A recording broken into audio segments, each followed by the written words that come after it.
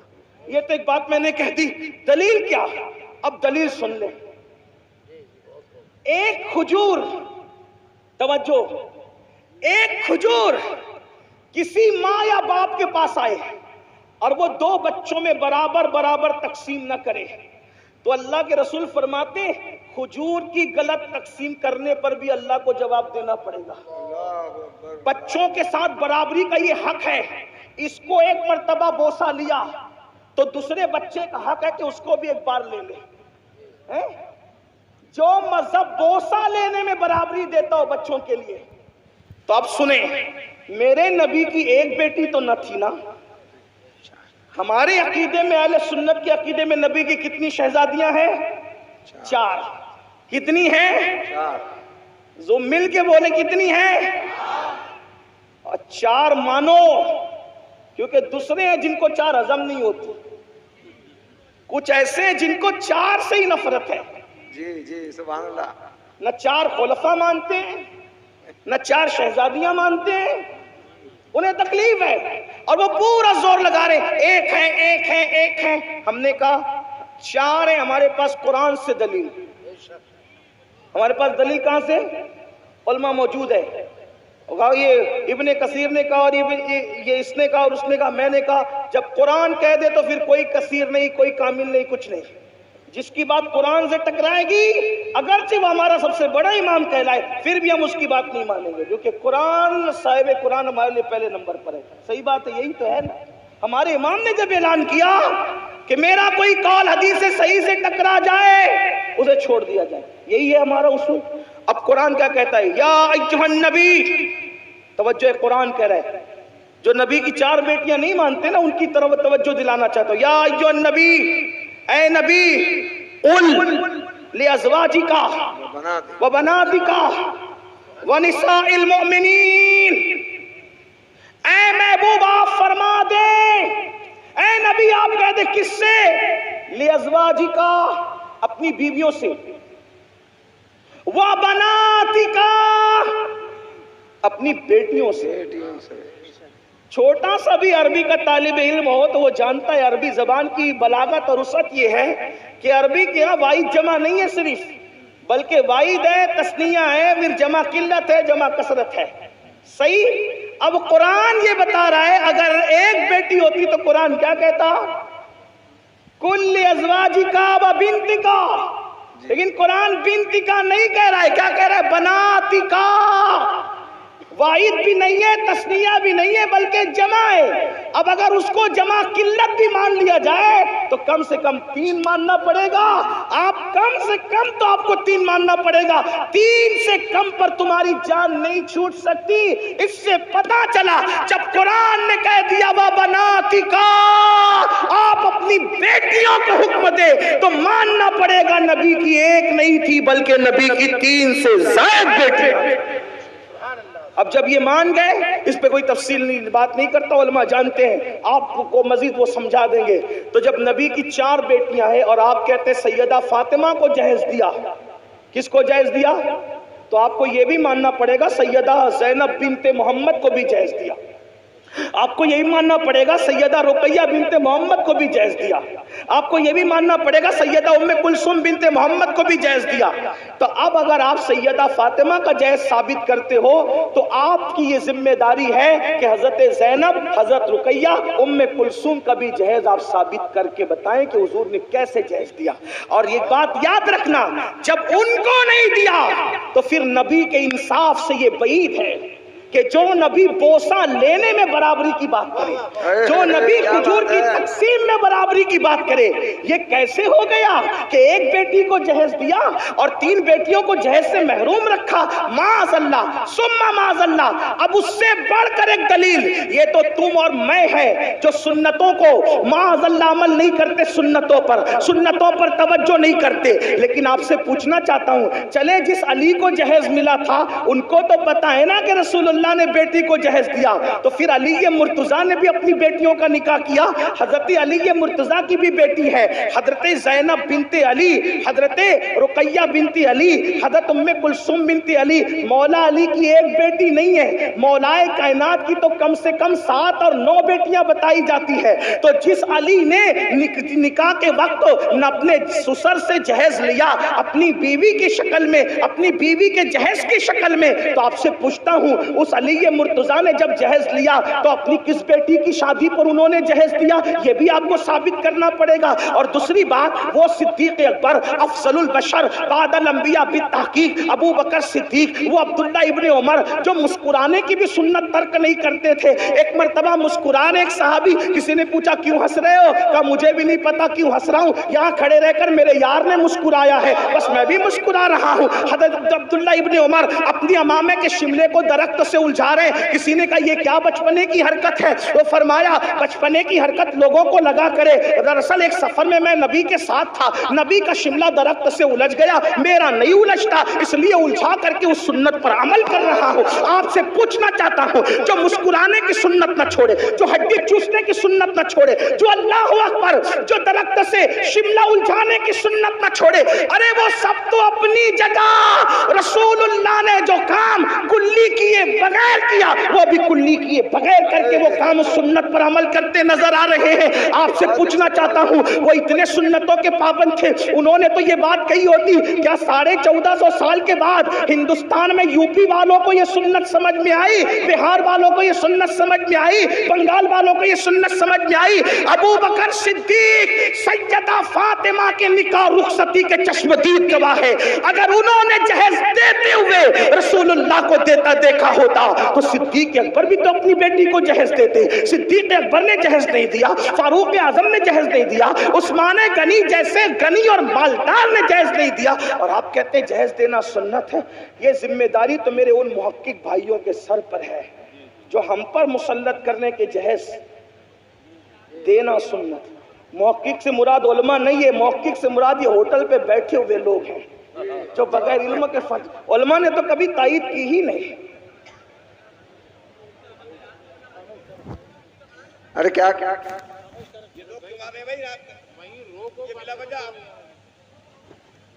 علماء نے تو کبھی تائید کی ہی نہیں۔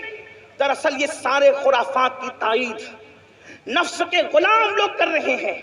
میری گزارش ہے آپ سے، اگر قوم کی بچیوں کی آبرو اور عزت سے تھوڑی بھی دلچسپی ہو،